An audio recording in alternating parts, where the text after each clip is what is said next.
It's time for Come and Talk It with your host, Michael Cargill, brought to you by Texas Law Shield. Over the last decade, Michael has championed and supported the rights of law-abiding Texans to own and use firearms.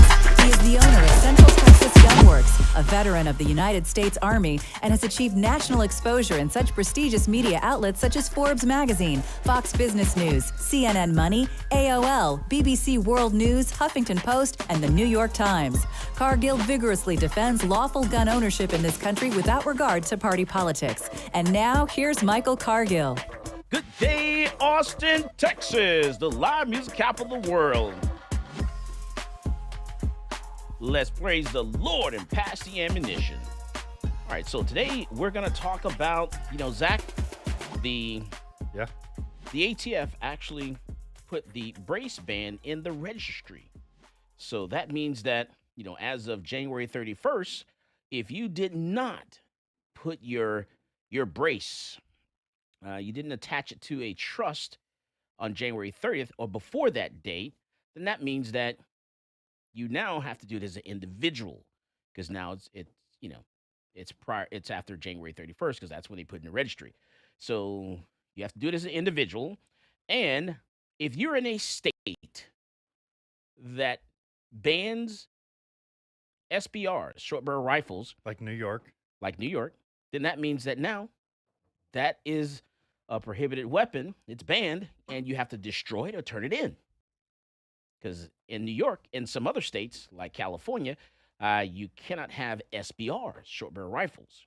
So there's no way around that. You got to follow state and federal law. So states that don't allow SBRs: Alabama, Alaska, Arizona, California, Colorado, D.C., Florida, Georgia, Hawaii, Illinois, Iowa, Michigan, Minnesota, Mississippi, Missouri, Nebraska, Nevada, New Jersey, New York, North Dakota, Rhode Island, and Wisconsin. No, that's not the right list. That's not the correct list. You sure? Yeah, I'm positive. That's not right. Yeah, that's incorrect. All right, so, man, insane. And also, we're going to talk about the Fifth Circuit. The Fifth Circuit has actually had another historic ruling there, Zach. They talked a little bit about domestic violence.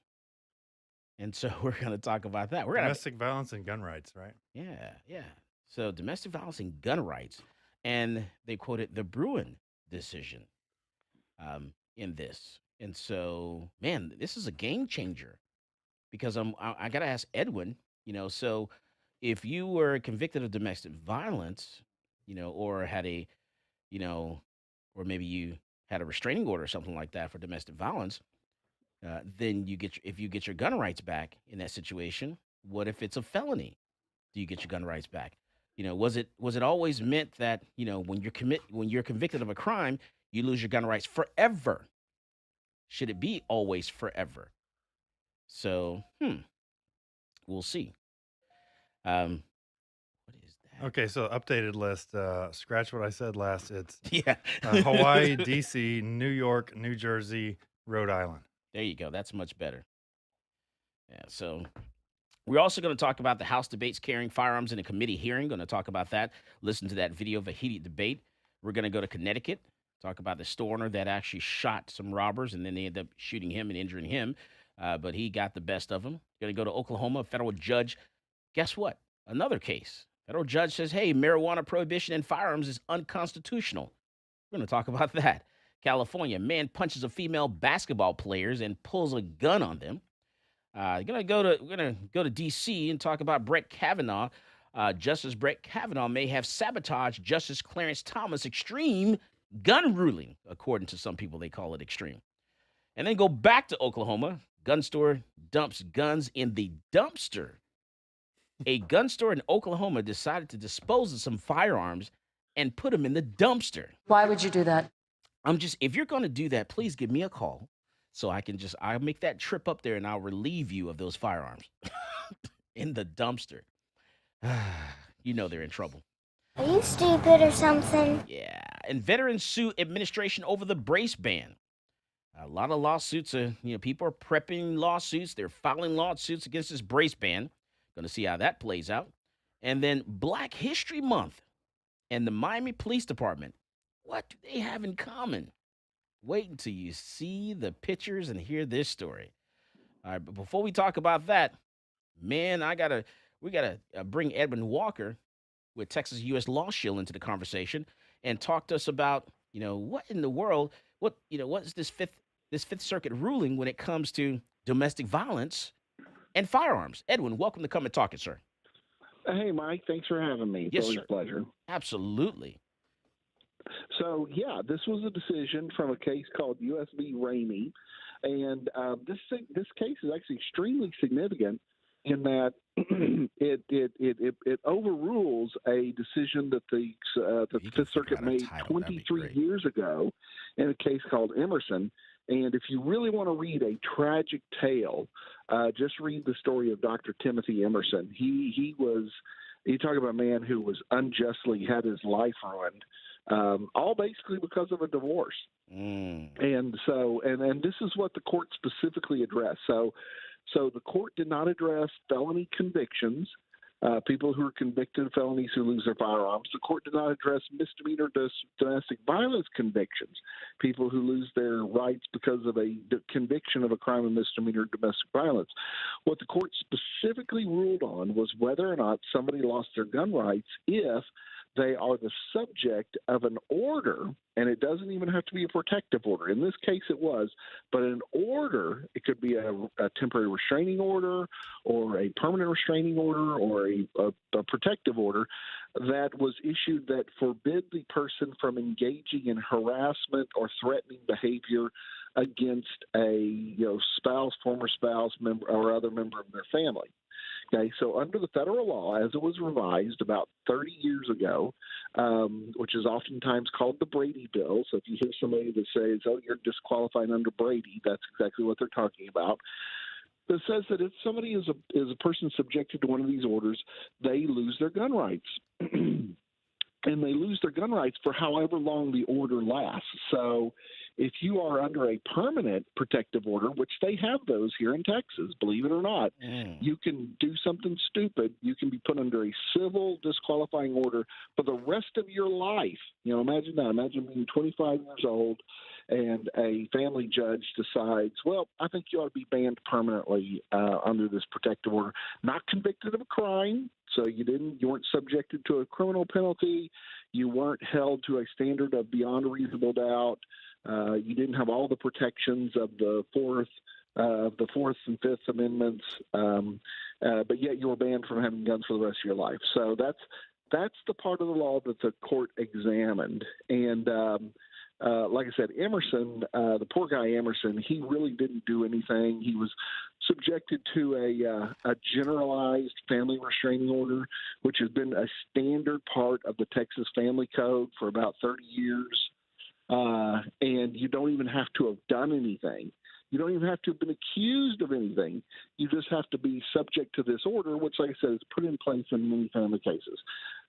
Well, his wife decided to make an accusation against him that he had guns. The law at this time was only a couple of years old. Somehow the ATF got involved. I don't know what kind of connections his wife had with the ATF, but it's really super sketchy. In fact, I'd love to talk to Mr. Emerson. If Mr. Emerson gets this message, tell him I'd love to talk to him about his old case. The ATF came and they said, "Hey, Dr. Emerson, we heard you have guns." He goes, "Yeah, I've got guns." And they go, "Aha, you have guns and you're under this Texas restraining order. Therefore, you're guilty of this offense."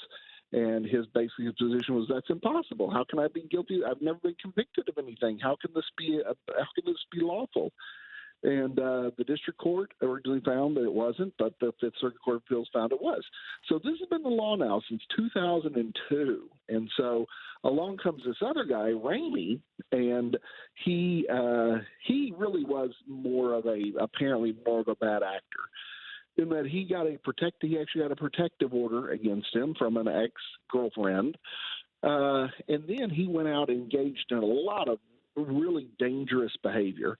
Like he went out engaged in shootings and other things. And so Whenever the Arlington police finally arrested him, they turned him over to the Department of Justice to be prosecuted under this very same law that Emerson was convicted under.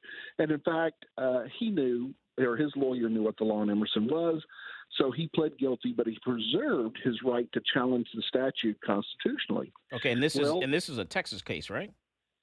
Correct. This was a Texas case. All right, hold on. This was a Texas criminal act. All right, Edwin, hold on just one second. We come back from the break and let Edwin finish that, talking about this Texas case and how this relates to, domestic violence and gun rights. This is Michael Cargill, and you are listening to Come and Talk It. Peace, this is Maj Toure. You're listening to Come and Talk It Radio with Michael Cargill. All right. All right, awesome. Edwin, you still there?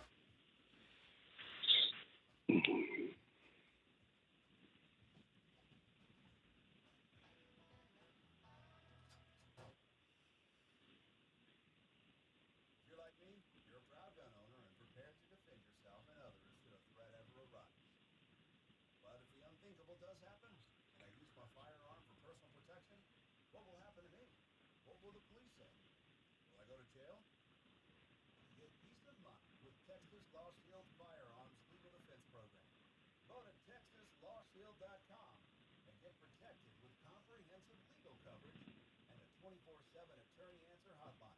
Don't let yourself get caught up in the legal system. You defend your life. Law Shield, defend your freedom. TexasLawShield.com. Again, that's TexasLawShield.com. Hey, Edwin, you still there? Yes. Okay, we're still in a commercial break. And this case that you were just talking about, what was the name of that case again? Ramey, Rahimi, I believe. Rahimi. Right. Okay. And this is that's the Fifth Circuit one. Okay, got it. Okay. Correct.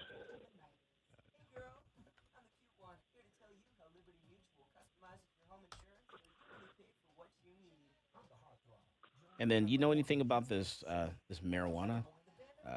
No, I do not. That's the first I've heard of it. Okay. Yeah, it's a case out of Oklahoma. I won't bring that up then. Yeah, I haven't heard about anything. Also, I didn't know about the Congress debating. Is that just for them? Is that the general debate they've been having about whether or not congressmen should be able to carry? Right. So that's for them to carry inside in the hearing rooms and stuff like that, meeting rooms and stuff. Oh, okay. Yeah. So they were going back and forth on that.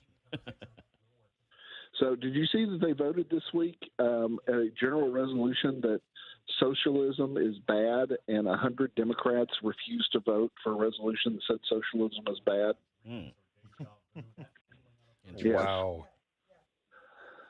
So 100 Democrats went on record saying that they refused to vote for a U.S. resolution that says socialism is bad. Interesting. Checks out. Yep. So actually, I think the resolution was acknowledging or condemning the horrors of socialism.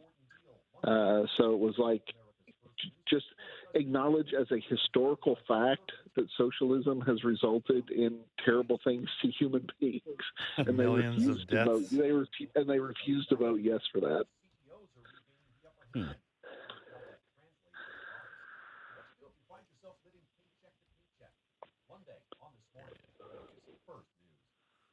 So what's going to happen with this brace ban?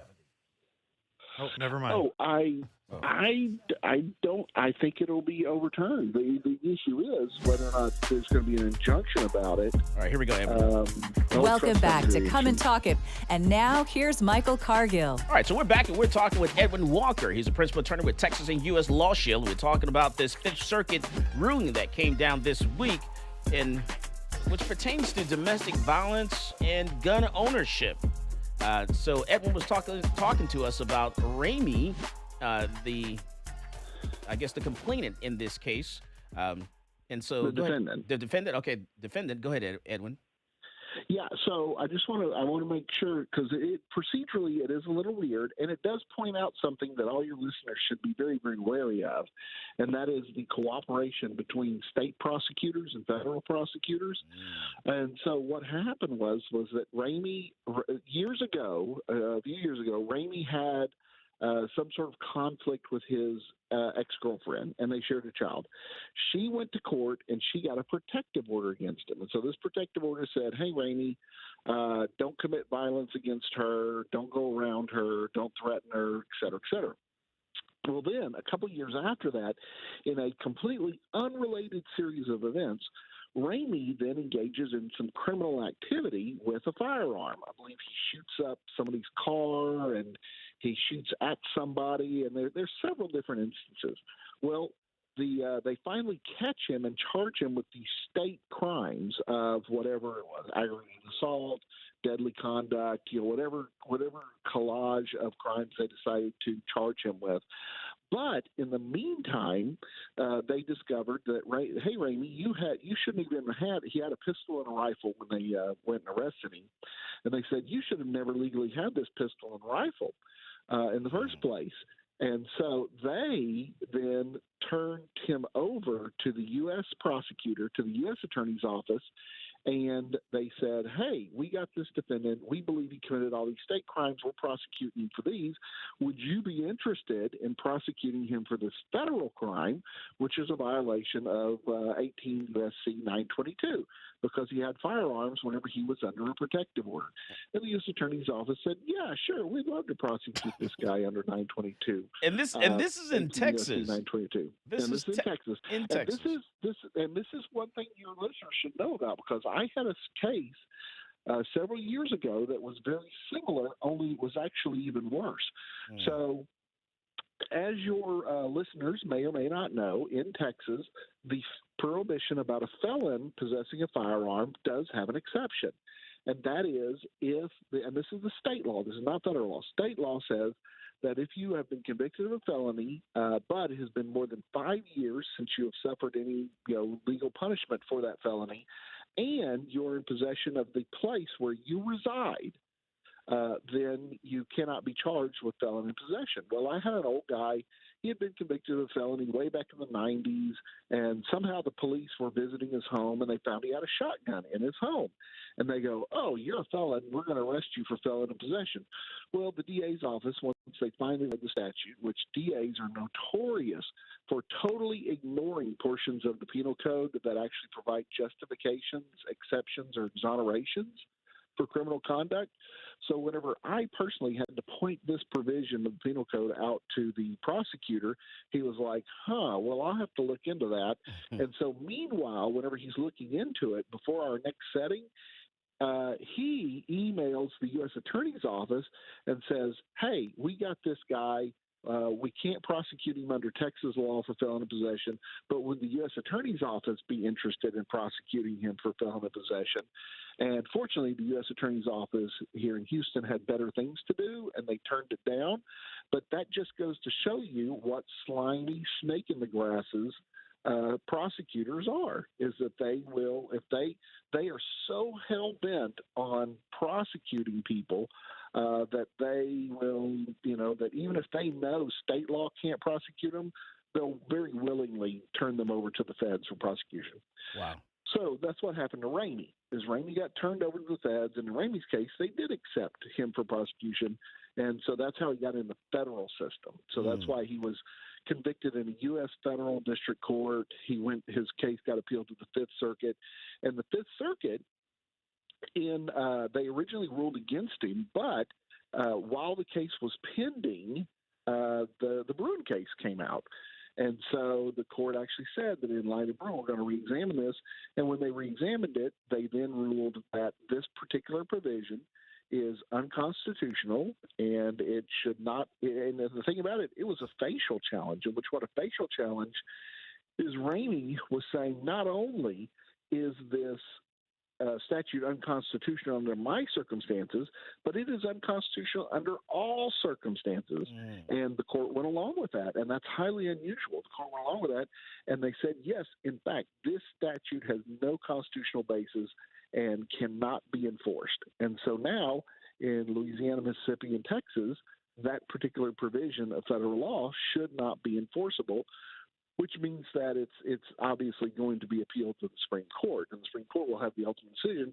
But a lot of anti-gun politicians I've already seen where Gavin Newsom, who is presumed to be one of the key front runners for the presidential nomination, he has spoken out against it, and he's talked about how terrible it is. And which, keep in mind, or one thing people have to realize is that these laws that are being struck down as unconstitutional are possession laws.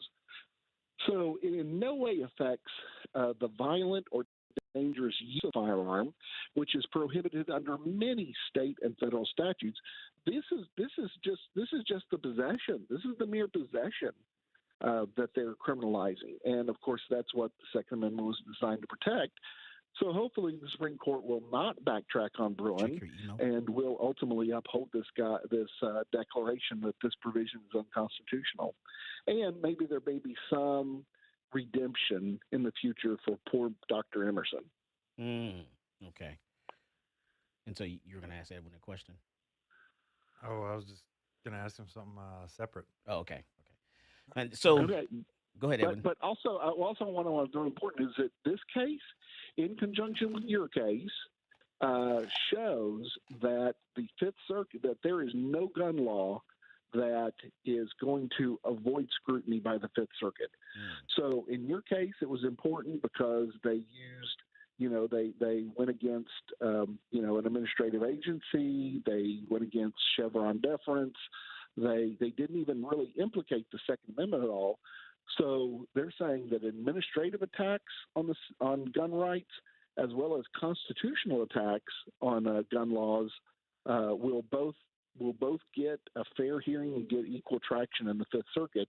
And so this case, in conjunction with your case, are two extremely important precedences that the Fifth Circuit has mapped out which way they're going to go. And so, and you're talking about the Cargill v. Garland case, the bump stock case. And, yes, of course. And this current case here. Wow. So yes, because they both upheld. They were both very important in upholding gun rights on two separate levels. Administratively, we have gun rights. We have gun rights according to your case, and constitutionally, we have gun rights according to this Ramey case. And we don't know when these cases go to the Supreme Court. We don't know which way the Supreme Court's gonna go. Yeah, but we really hope that there's a good chance that the Fifth Circuit will be upheld. So with regard to gun laws, Fifth Circuit seems to be leading the way, which of course is a very good thing. Okay, and then we come back from the break, Edwin. I want to ask you about what if it's a felony, in this type of situation. Is it possible someone can bring a challenge to that? Is it meant to be the Second Amendment? Was it meant that once you're convicted of one of these crimes, I'm talking convictions here, then is it forever? Is it permanent? Do you lose your gun rights forever? Is that the way our forefathers framed the Constitution and the Second Amendment? So I want to ask you about that. We come back from the break. We're going to bring up the video of the House debate that was carrying firearms in a committee hearing. We're going to show you that video. It got kind of fiery in there. We're going to go to Connecticut, talk about a store. I'm going to go to Oklahoma. We're going to go to California. We're going to talk about Black History Month and the Miami Police Department. We're going to talk about everything. This is Michael Cargill, and you are listening to Come and Talk It. Hi, this is Stephen Williford, the Barefoot Defender. I get my global gun news from Michael Cargill at Come and Talk It. All right, Edwin. We come back from the break here. I want to get into want to find out about the felony stuff and compare that to this current case from the Fifth Circuit as far as domestic violence. Sure, no problem. See what's going on out there in the world. Let's see. So basically, this Ramey case. So when someone is under a protective order, that's just so basically the girlfriend or wife says, "Oh, I'm scared of this person. I want a protective order." That is correct. It is on paper. It looks like, well, hey, there's, this ought to be pretty hard to get. No, it is. I once represented a guy who got a protective order entered against him, and you know what? They have to prove two things, but they don't have to. They only have to prove them by preponderance of the evidence, not beyond a reasonable doubt. But they have to prove that there was at least a past act of violence against a person, and number two, that there is a substantial threat of violence in the future. And so I once represented a guy, and this was decades ago, and do you know what his alleged past act of violence was? Raised his voice? His past act of violence was that him and his wife were separated. She had been granted possession of the house during the temporary orders hearing, and that while she was gone, she wasn't even there. While she was gone, he went over, he entered the house, he removed her wedding dress from the closet, set it down on the floor, and peed all over it. Wow, and she was granted a protective order? Yes, that was the act of violence that the court granted. They said that was so extreme that only an irrational, violent person would do that, and therefore that was the act of violence that they used to satisfy the first element of whether or not to grant a protective order. Okay, so a man can lose his gun rights for peeing on his ex-wife's wedding dress. Correct. That she's not even wearing at the time. That's right. She wasn't even wearing it at the time. Oof. Okay, so I'm pretty sure we need to talk about this when we get back on the air. About how easily someone can get a protective order placed against them. All right. Yeah. No, it's as easy as falling off a log. It's one of the easiest things. In fact, recently there was a law passed that allows... Let's talk about this on the air. All right, hold on, Edwin. Okay. Sorry. Welcome back to Come and Talk It. And now here's Michael Cargill. I'll tell you, the conversations we have during the break, I'll tell you, are very educational. Because Edwin was talking to us about how easy it is to do what? To get a protective order placed against a girlfriend, boyfriend, former spouse. And you know what I've always said is you need never, ever date anyone that's going to call the police on you. Yeah. I've always said that. You know, if you're dating someone, you're in a relationship with someone, you're married to someone, and they have a possibility they may call the police on you, that's not someone you want to be in a relationship with. Because if you get hit with domestic violence, someone that is disgruntled with you can make you lose your gun rights, basically, forever. All right, so Edwin, how easy is it to get a restraining order or a protective order? Oh yeah. Well, let me preface this by saying that I have done, in my history as a lawyer, which has been 30 years, I have done my fair share of family cases. So I'm very familiar with criminal court. I'm very familiar with family court. Those are the two areas that I practiced for a long time.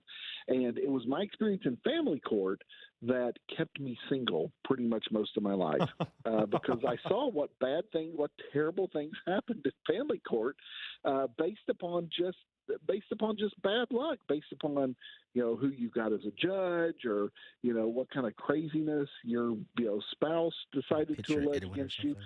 And yeah, it's basically based on just the mere allegations, verbal allegations. They don't have to have pictures. You would think, if you're going to take my rights away, you at least should have physical evidence. Nope. They don't got to have pictures. They don't have to have video. They don't have to have witnesses. All they got to do is come in and say, he did this to me. And so one of the more egregious examples that I had in my past was that, let me start by saying that in order to get a protective order against somebody in the state of Texas, you have to show that they committed an act of family violence in the past, and that there is a high likelihood that they will commit an act of family violence in the future. So there's two things you have to show. In this particular instance, I represented a man who got a protective order against him, and the act of family violence that they used to establish the first element of getting a protective order was the fact that he, after him and his wife had split up, and the divorce was still pending, but she was given basically possession of the family residence. One day while she was gone, she wasn't even there. While she was gone, He went into the house. He got her wedding dress out of the closet. He put it on the floor, and he peed all over it.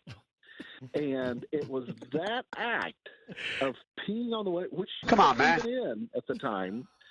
That act of peeing on the wedding dress was the act that got the protective order entered against him. So that was the act of violence, basically. That was the act of violence.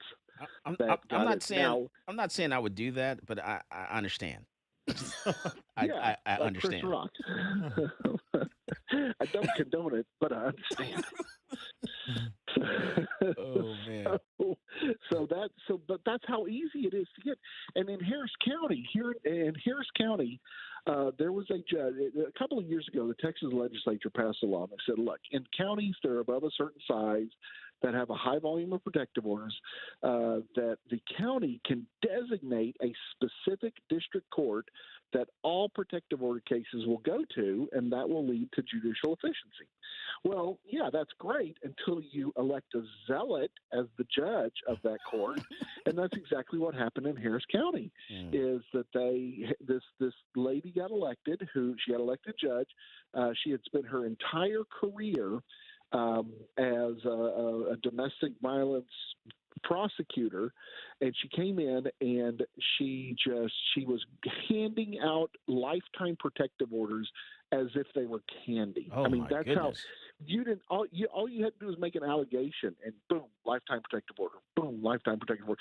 She was so bad. Wow. Okay, she was a Democrat, of course, because Harris County has turned Democrat. She was so bad and she was unfair. I mean, not only was she clearly biased in favor of green protective orders, she would make rulings. She got disciplined twice, I believe, by the State Commission on Judicial Conduct. She was so bad that her own party, the Democrats, had to primary somebody against her, and they won. So she was not reelected, but it wasn't because a Republican beat her. It was because people in her own party had become dissatisfied with the way that she was just handing these lifetime protective orders out on a whim. Wow. So that's how bad these. Don't think that everybody who gets a protective order against them is necessarily a bad person. Right. So that's how easy it is. Very easy. Okay. Well, Edwin, let me ask you this: what about felonies? You know, we're talking about this case, this Ramey case out of the Fifth Circuit with a domestic violence situation. What about being convicted of a felony? Is it is it a possibility that we can challenge this? Because a convicted felon, you get convicted of a felony, you lose your gun rights forever. Was it meant to be forever, or was it is that how our forefathers actually intended this to be to work out this way? Right, and then keep in mind that and that will be the next fight, because Ramey didn't have anything to do with that. Ramey assumed that he had not been was not convicted of anything, or it wasn't brought under that portion of 922 subsection G8. So it was. So that'll be the next thing that's addressed, and that is a little different. And the court did go out of its way to kind of point that out, to say, look, in the past, you've only been able to strip away people's rights, their fundamental rights, and they included the right to vote and the right to travel and things like that. You've only been able to strip away people's rights based upon a criminal conviction, because, like I said, with a criminal conviction, you do have protections. You have, the right against search and seizures under the Fourth. You have the right to due process and to not self-incriminate yourself under the Fifth. You have your right to counsel under the Sixth. You have your right to be free of cruel and unusual punishments under the Eighth. So you have fundamental civil rights that go along with a criminal process that you do not have in civil court.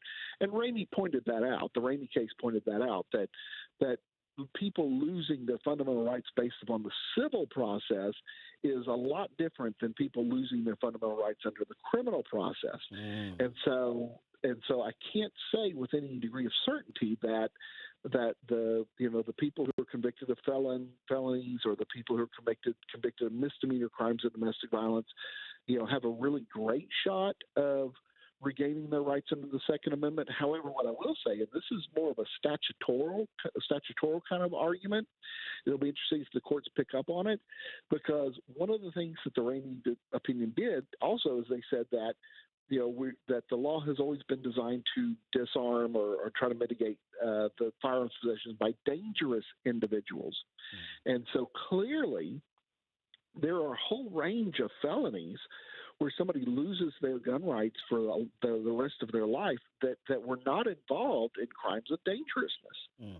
So is an embezzler or a forger, or a thief or a drug possessor. Those are not inherently dangerous crimes, but yet they still suffer the same consequence as if they had been convicted of dangerous crime. Aggravated sexual assault, aggravated robbery, murder. They're lumped into the same category. So is it fair under the Second Amendment that a forger suffer a lifetime firearm ban just like a murderer does? And so I think that'll be the next area that the courts examine. All right. And Edwin, let's talk about this brace ban. So January 31st, the ATF put in the registry the brace ban. And so now, we've called off a number of states that if you happen to be in, those states like New York, where you can't have an SBR, and now your AR pistol is now considered an SBR, you have to destroy it, turn it in, whatever, because you can't have it in quite a few states that are out there. Some other states, Yes. Texas or whatever, you're lucky. So, but what's your take on all this? Correct. And I would hesitate in using the word destroy, because unlike the bump stock, they came right out and they said a bump stock equals machine gun.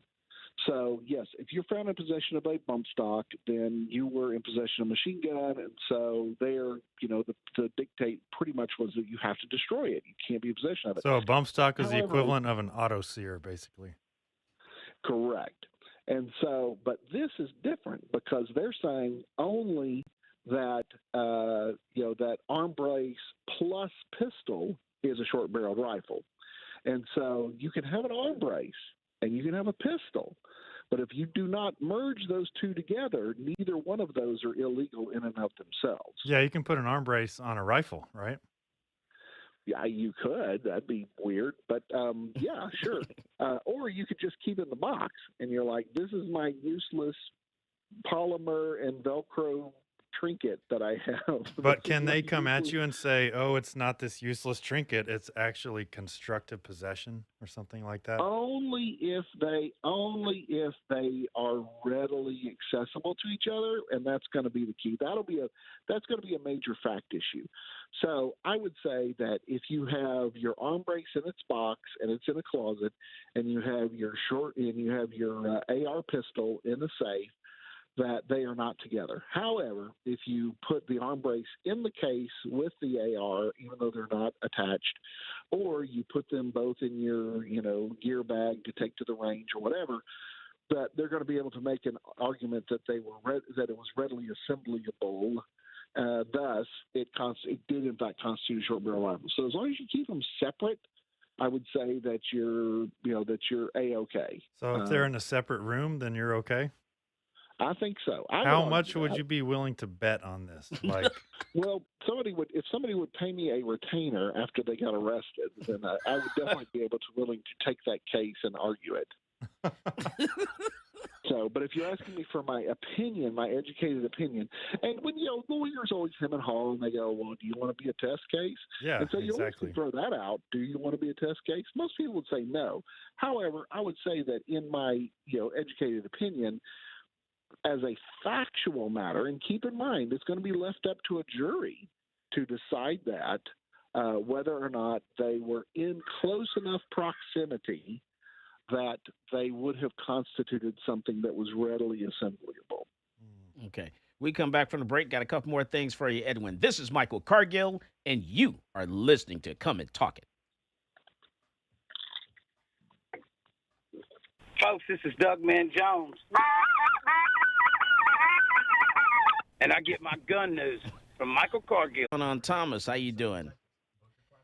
And poor man's machine gun says the burden is on the prosecution to prove beyond a reasonable doubt that you violated the NFA. ATF's prior ruling saying they are legal establishes reasonable doubt. Are you asking me? No. I'm just reading comments that are online. Sorry. Yeah, no, I mean that he's right if they would have charged you with this last year, but he's not right if they charge you with it after the rule, because the rule supersedes any previous advice or suggestions or anything else.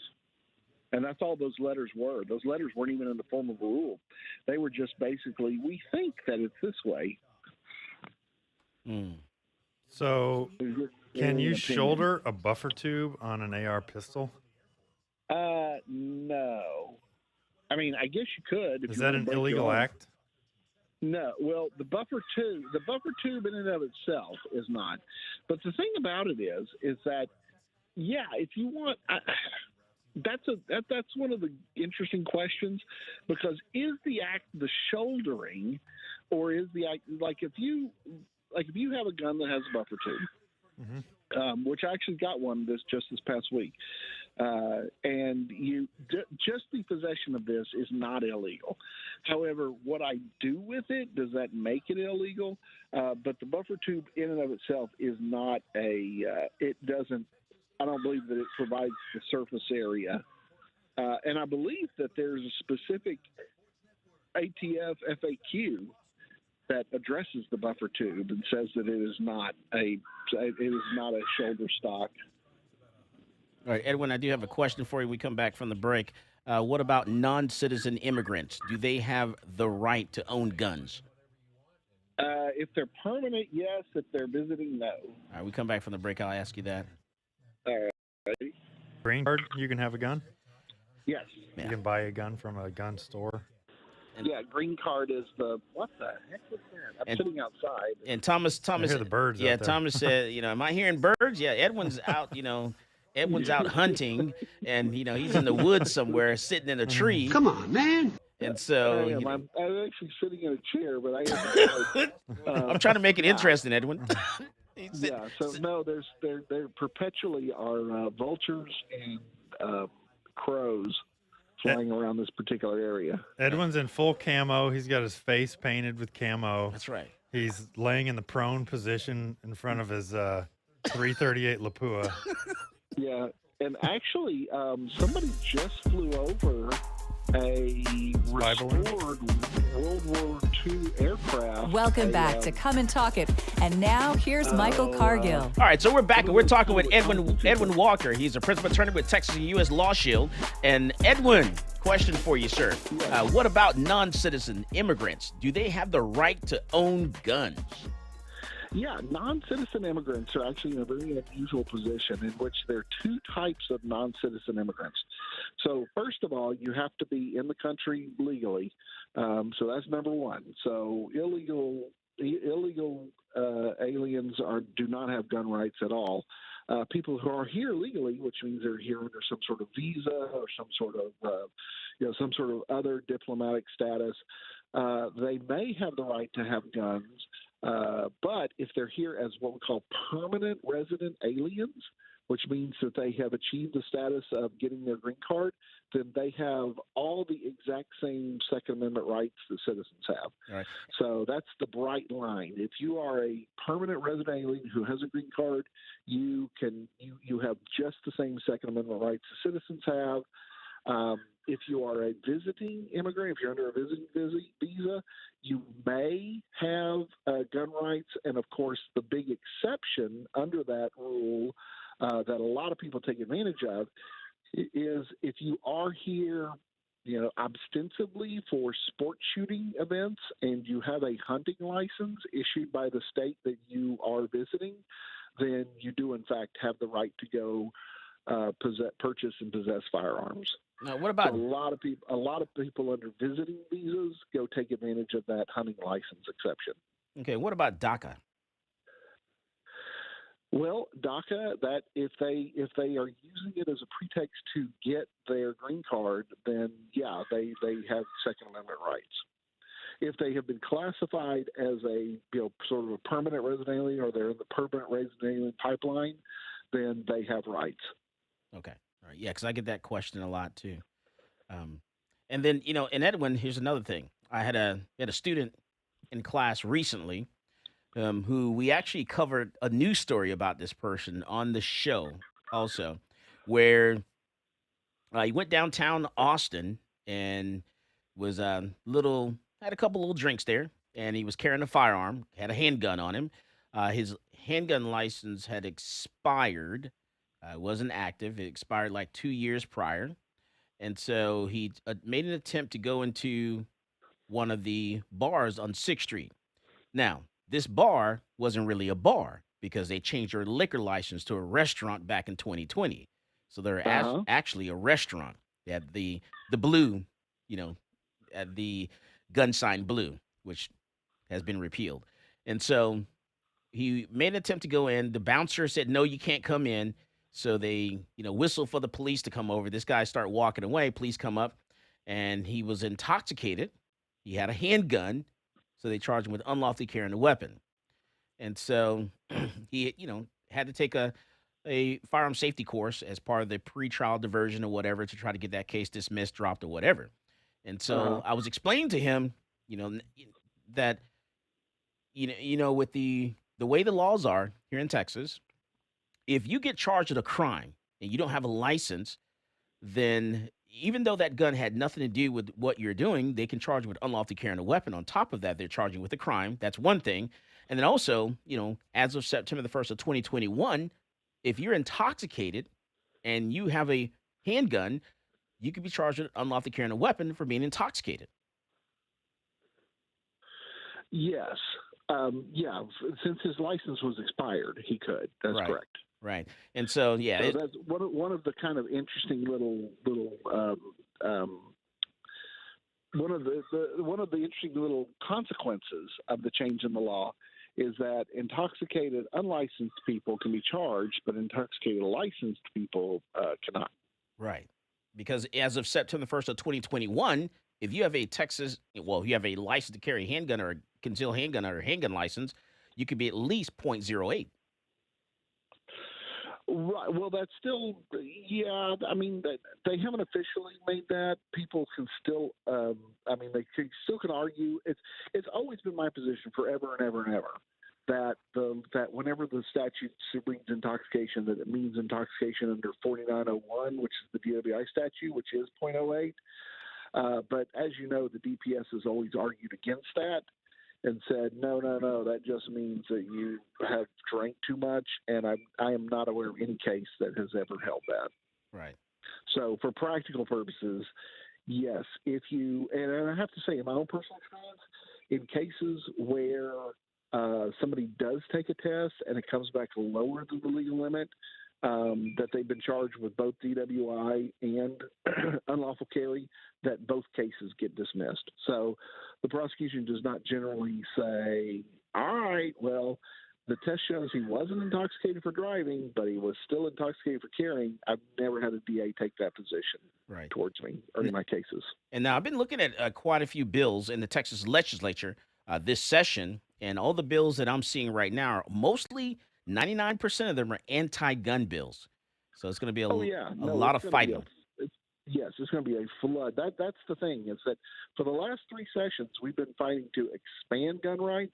This particular session is going to be overwhelmingly in fighting to keep the gun rights that we've established over the last 3-4 sessions. Right, and we are working on some things. I'm working with quite a few of our elected officials trying to get some things done this session. Can't tell you about them now, but we are working behind the scenes to try to get some things done, and hopefully it pans out. Don't know. It's always hard to get something that's new past the first time. Usually takes about 3 sessions to pass something.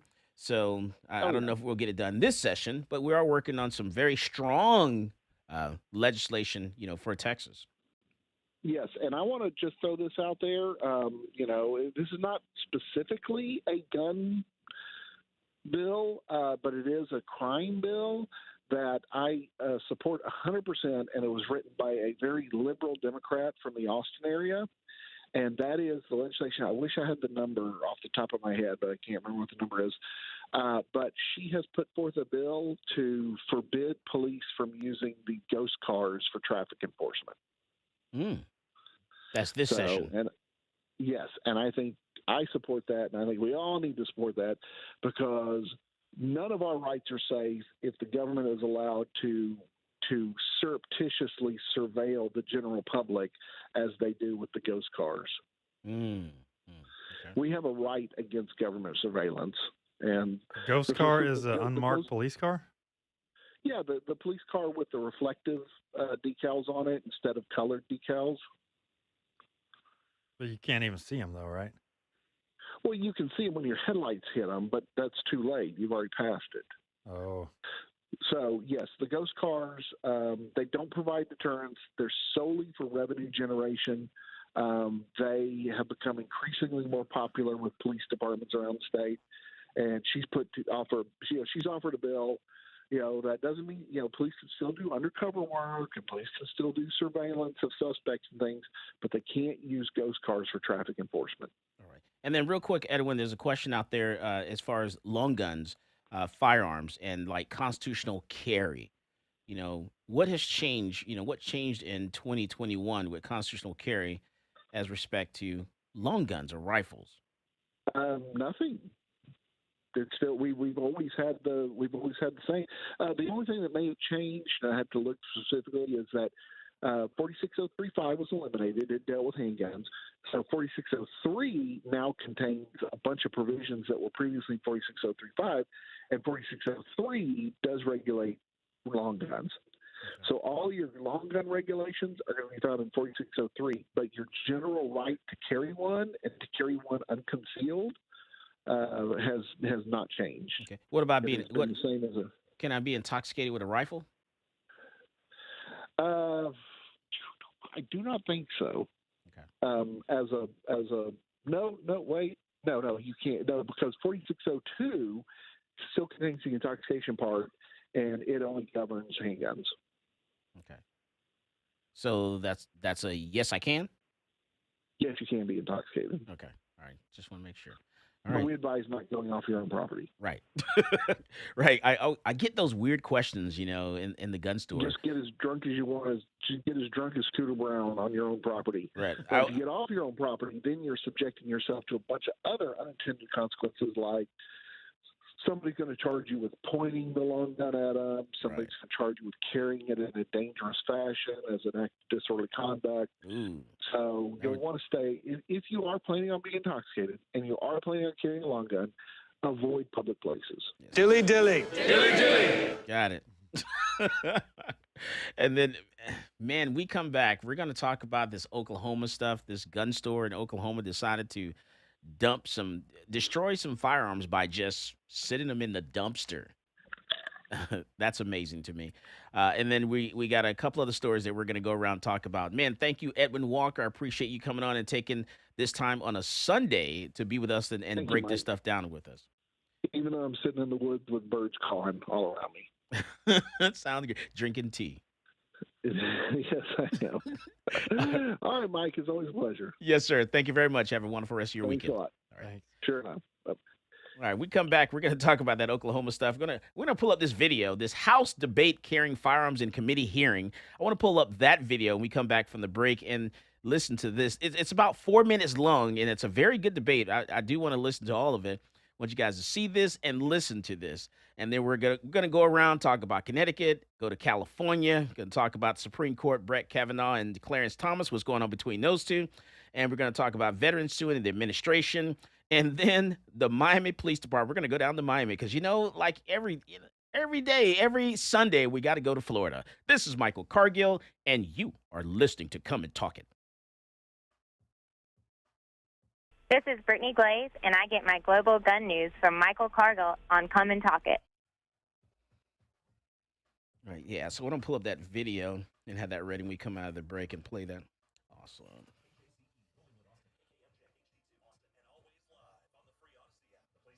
Crackheads with guns. I don't think that will work out well.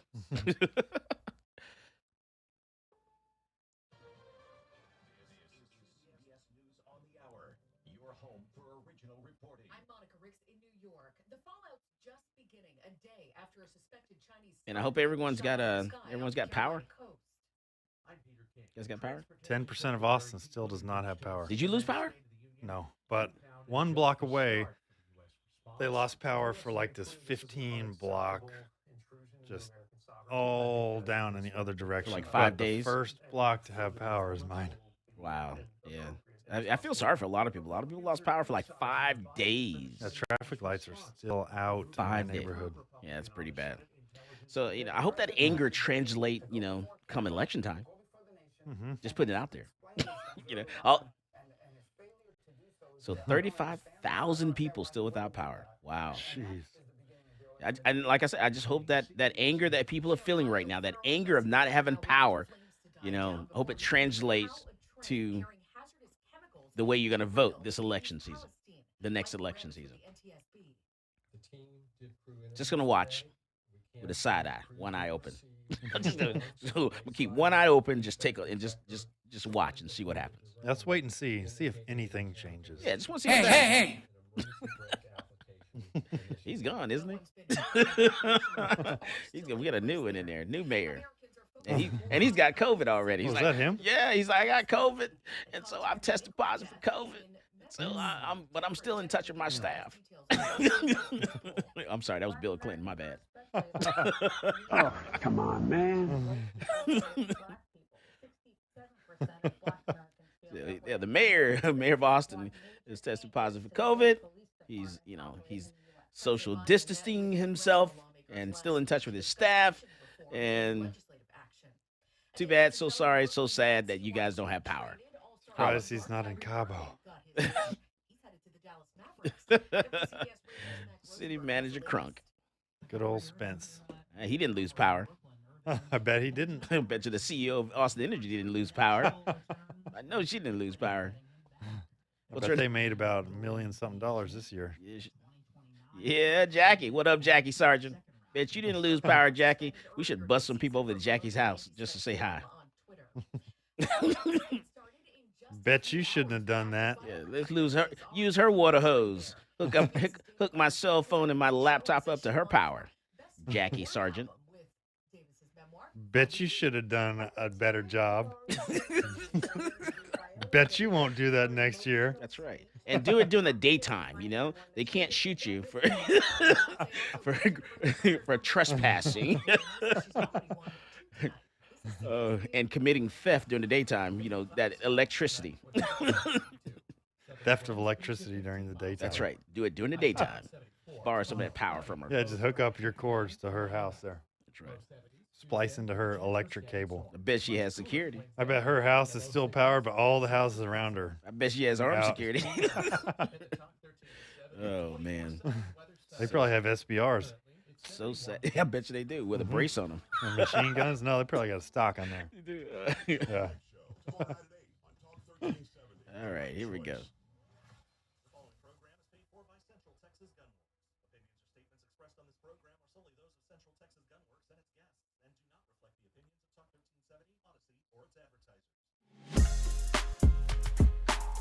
Welcome back to Come and Talk It. And now here's Michael Cargill. Like we were talking during the break there, we're talking about the power outage. A lot of people are without power in Austin, Texas. Even this station lost power and had to be on backup power. Like, what is it, a backup generator? Mm-hmm. 3 days backup generator. And so that just came on, yesterday? Just got the power back yesterday, and everything just came up, today. Didn't think we were going to do a live show at all, actually. And so luckily got that power back and everything came up. It's a lot of people getting their power back today, but there's still how many people? Still 35,000 people are still without power in Austin. And this is day 5, day 6. And still, man, that's a lot of people. Day 6, no power. Man, day 6 not taking a shower because it's too cold to jump in the water. We're just getting ready to go to someone's house to use their shower, and then luckily that morning our power came back on. So yeah, we got together and huddled up in the living room there next to the fireplace with the doggies, and had a nice little. We just camped out for. That's hot. That's right, 3 nights. 3 nights. All right, so I do want to talk about Congress. So there's debates going on. Man, the gun ban fires up lawmakers on House committee. The Democrats demand show of hands on who's not packing. So lawmakers on the House National Resource Committee got into a contentious debate Wednesday over an attempt by Democrats to stay a rule banning guns from the committee room. Listen to this debate. It's about 4 minutes long.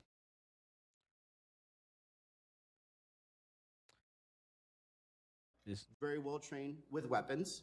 There's some people here that are not very well trained with weapons, but like to use it as a prop.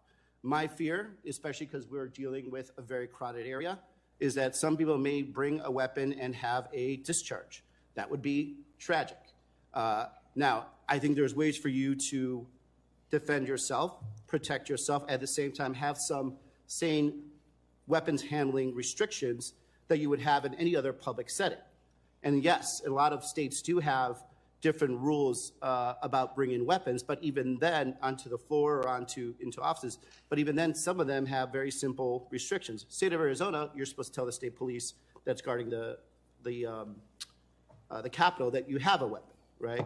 So if we're going to do this, like, why not actually be sane about this and actually have some very basic weapons handling restrictions that anybody that owns weapons, I know, Mr. Westerman, you own weapons, you understand what I'm talking about, the responsibility of someone who owns weapons and what you're supposed to do to make sure you keep yourself safe as well as keep everyone else around you. How many members feel like they would need to carry a weapon into our committee hearings? Got one? So here's my concern, right? There are some people in this committee who are very well trained with weapons, talking about the responsibility of someone who owns weapons and what you're supposed to do to make sure you keep yourself safe as well as keep everyone else around you. How many members feel like they would need to carry a weapon into our committee hearings? So here's my concern, right? There are some people in this committee who are very well trained. Try to come back to that because it's a good video because got a lot of comments from different representatives there, and I definitely want you guys to hear that that going back and forth, that little banter there. So Representative Jared Huffman, Democrat from California, proposed an amendment that would explicitly prohibit members from carrying firearms within the hearing rooms. Now, they already can't carry on the House floor, but they want to ban them from carrying them in hearing rooms and also conference rooms. And so they're basically going back and forth and saying, hey, January the 6th, when everything happened at the Capitol, some of the members, were upset because they were in the House on the House floor and they couldn't have their firearm with them. They had to depend on Capitol security. But there were some members that were illegally carrying on the House floor, and they were able to assist Capitol Police with protecting the rest of the members because they actually, illegally carried their firearms. And so they're saying, hey, we shouldn't be prohibited from doing this. And I agree. I think we should get rid of all prohibited places. I mean, what do you think about that? Yeah. A gun-free zone is basically a soft target, right? Yeah. So what about carrying in schools? Well, I believe you I'm came talking up with the idea of elementary school, middle school, high school. Yeah. The idea of having an advanced LTC, a new license that is above the normal LTC, which polling location. Yeah. Yeah. Everywhere. Mm-hmm. Get rid of them all. Okay. All right. Because what is a gun-free zone, right? It's a place where people who follow the law will not bring their gun, right? Mm-hmm. It's where the good people that won't break the law, they'll put their gun out in the car and not bring it into these locations. But the people who want to do harm, are they going to see that sign and say, oh, I can't bring my gun in here. Oh, I was going to shoot this place up, right? But I better not because there's a sign. I know, right? Nice. All right, let's go back to this video. I think we can still get it in before the next break here. Take a listen to this. Members feel like they would need to carry a weapon into our committee hearings. Got I one? feel I need one everywhere here. Everywhere? Oftentimes we are Sure. harassed in the hallways. We walk alone. The gentleman hasn't yielded. And just and would those be loaded weapons, presumably? Not an unloaded weapon. Okay, that's helpful to know too. And of course, we heard reference to the fact that this amendment is not necessary because the rule prevents taking armed weapons around the Capitol and into the House chamber. But we know there are members across the aisle who have tried to take loaded weapons into the House chamber. On January 6th, I was following House rules. There's 3 places where members of Congress cannot carry a firearm. One of them is the House floors. And I was abiding by those rules. And when I heard those doors shaking, I didn't know what was on the other side. And it was the first time in many, many years that I have been unprotected, that I was disarmed, not unarmed, disarmed, because I was not allowed to possess my firearm. Capitol Police officers didn't have enough help. Thank God there were members who had their firearms anyway in the House chambers and were helping Capitol Police. And Capitol Police were grateful for their assistance because they were outnumbered significantly. Does the chair believe that members of Congress should be able to bring firearms into the Natural Resources Committee or not? The chair believes that members of the Natural Resources Committee should follow the House rules and the guidance by the Capitol Police. The House rules, members have different interpretations of what those rules are. I need to know, for a sense of my own personal safety, what your interpretation of the House rules are as it pertains to this issue. I believe that would be a question you should take up with the House Administration Committee, and they do have a Members' Day, as all committees do. I just wonder if the gentleman from California or the gentlelady from New York has reason to believe that there is a homicidal maniac amongst us. If they do, they probably would have brought a gun into this room, whether or not there is a law. And I would challenge them right now to present their evidence, name the names, and present the evidence before such a catastrophe confronts us. Will the gentleman yield? Yes. Thank you. I believe it's a courtesy, by the way, you didn't give me, but go ahead. It's a mischaracterization. While I am not here to impugn the character of any individual member of this committee, I do believe that the performance demonstrated has shown Who do you not trust to bring a firearm into a committee room or anywhere else? I believe that from what I've witnessed, the competence of some members may be something that I would be willing to question. I think you should give us names before the sun goes down, because we're all in great danger if you're correct. But if you're going to name names, I'd like you to present the evidence as well. And if not, then we should draw our own conclusion. If not, then just shut up. Yeah. Let's go, because we're all in danger. If there's someone in this room right now. Call me a radical. Oh, man. Okay. All right. So, Crab Metro Observer. Yes, we do have campus carry. It's important that we understand the terminology of the Texas Penal Code. If I say school, I'm talking preschool, elementary school, middle school, and high school, because that is the definition of school in the Texas Penal Code. If I say educational institution, that is the definition of a college or university. So I didn't mention educational institutions. I said schools. It's important you understand when I say something, one thing about me, Michael, I know what I'm talking about, and don't question me. This is Michael Cargill, and you are listening to Come and Talk It. Hey, this is AWR Hawkins, Breitbart News, and you're listening to Come and Talk It with Michael Cargill. All right.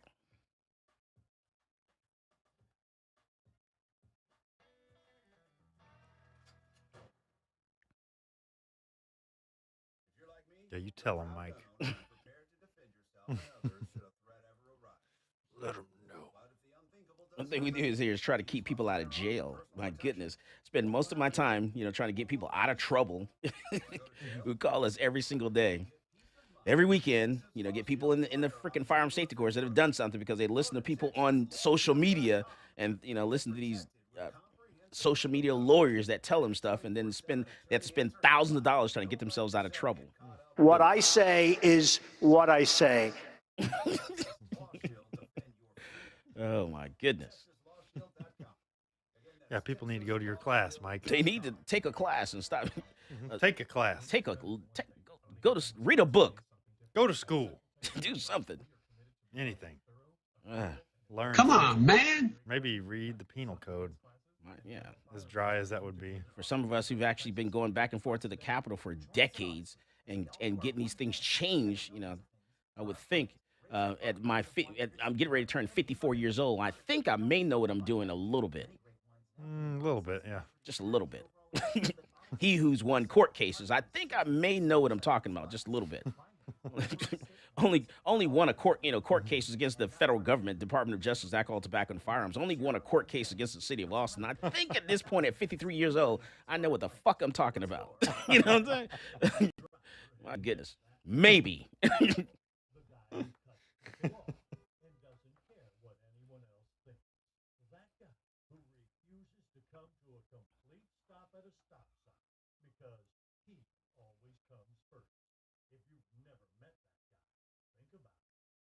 Yeah, so what's the current status of 18 to 20-year-olds in Texas with handguns and the CHL, with LTC? Can So 18 to 20s I think get it's an what, LTC? I think it's what constitutional carry. So, man, it's like this. You're gonna have to challenge it in court. So each time, because the court ruled on this, so each time if a DA wants to push this case to court, then you're gonna have to go to court and quote the case that was already been presented to get it dropped or dismissed. So you can do it, but you're gonna pay to go to court to do it. It's crazy. Unless the Texas legislature this session writes a bill and changes the law, is what's gonna have to happen.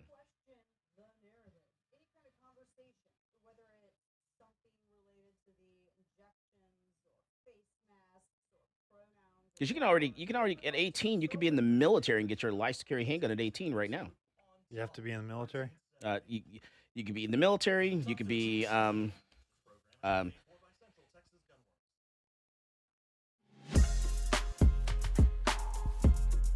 Welcome back to Come and Talk It. And now here's Michael Cargill. All right, we're talking about during the break, talking about, can 18-year-olds get a license to carry a handgun in Texas and carry a handgun?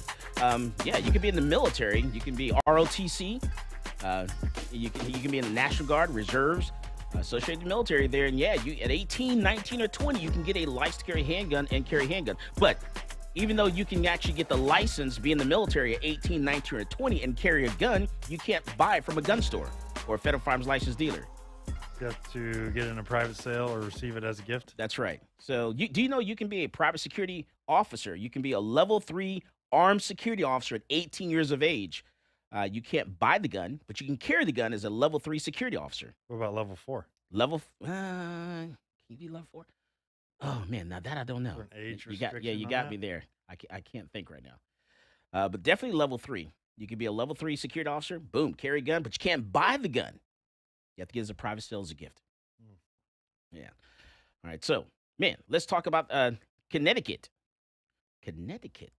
So, Connecticut armed robbers shoot store owner who pulls out a firearm and kills the suspect. So, this happened in a Connecticut clothing store. Owner fatally shot a suspect robber during a shootout last week, but was wounded in the exchange of gunfire. A brief struggle took place between the store clerk and one of the suspects who pulled out a firearm. The East Hartford Police Department reported that the police identified the store employee as a clerk, not necessarily the owner. So we can't figure out if this guy was the clerk or the owner. Not sure right now. Two men wearing a black ski mask entered the clothing store and just after 10:30 p.m. on a Thursday with the intention of robbing the store. And the police said, released this information in a press release there. So this is actually happening right now a lot around the country where you have these young people that are, just committing robbery and aggravated robbery at gas stations, fast food joints, because they're trying to get quick cash. And it's tough. It's tough on the, business owner, especially if it's a small business. What do? Well, you can get, people have told me, you should buzz people into the gun store.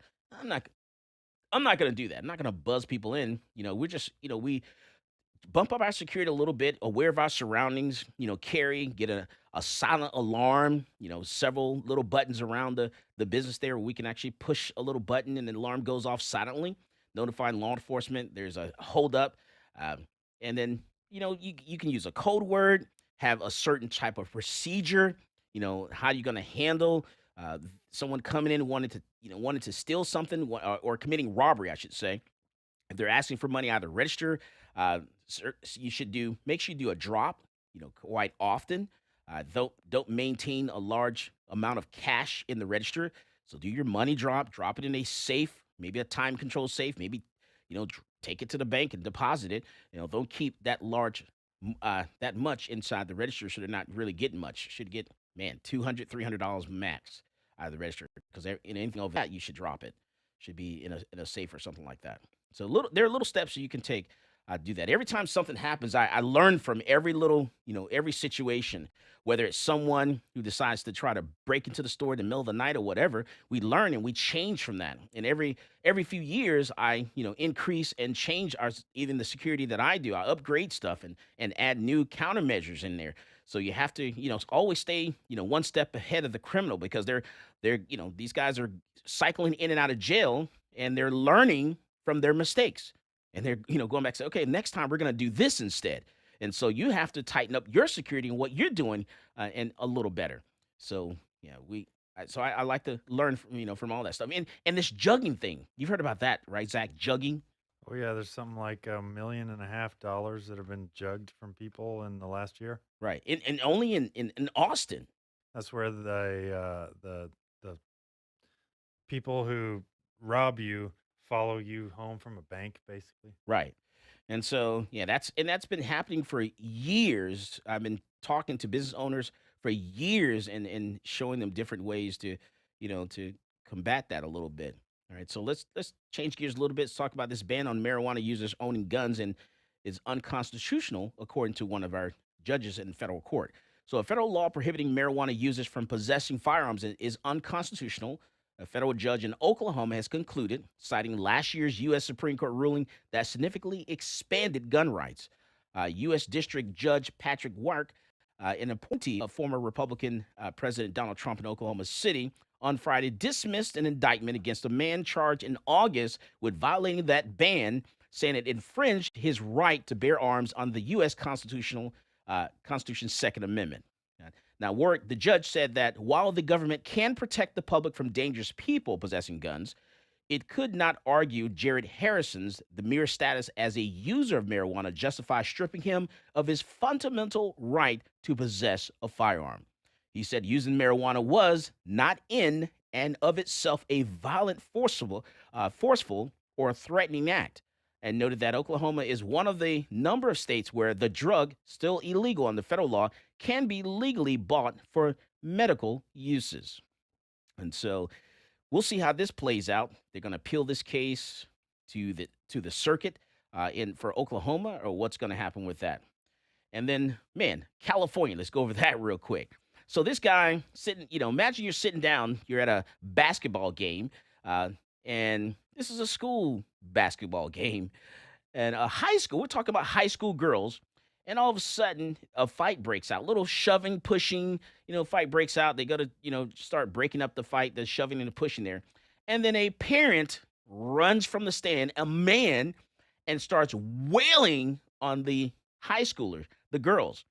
And to the point where things get out of control, then he's outside, he pulls a gun out. Man, insane. It's sporting events.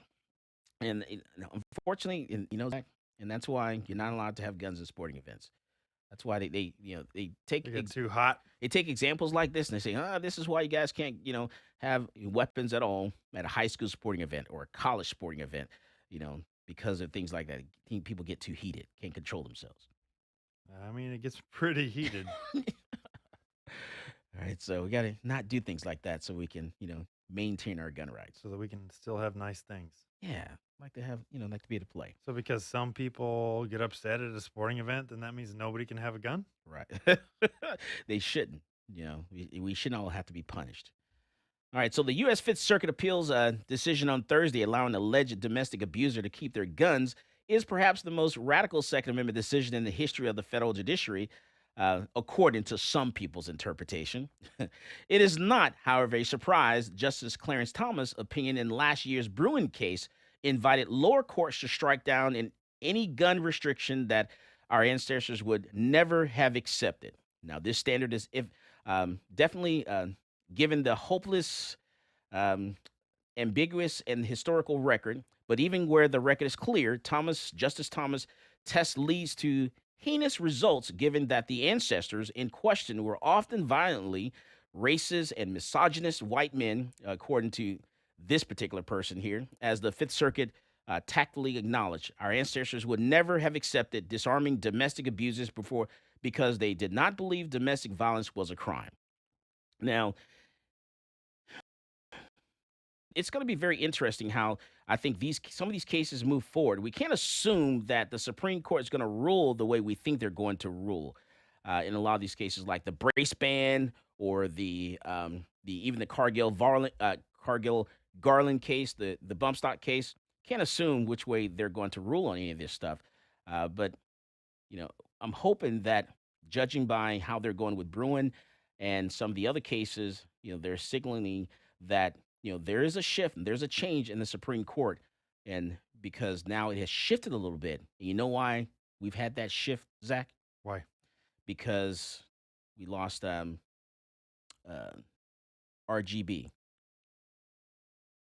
You know who that is? Yeah. Who's that? That's that's Greta. What's her name? No, I know. No. I know. Justice Ruth Bader Ginsburg.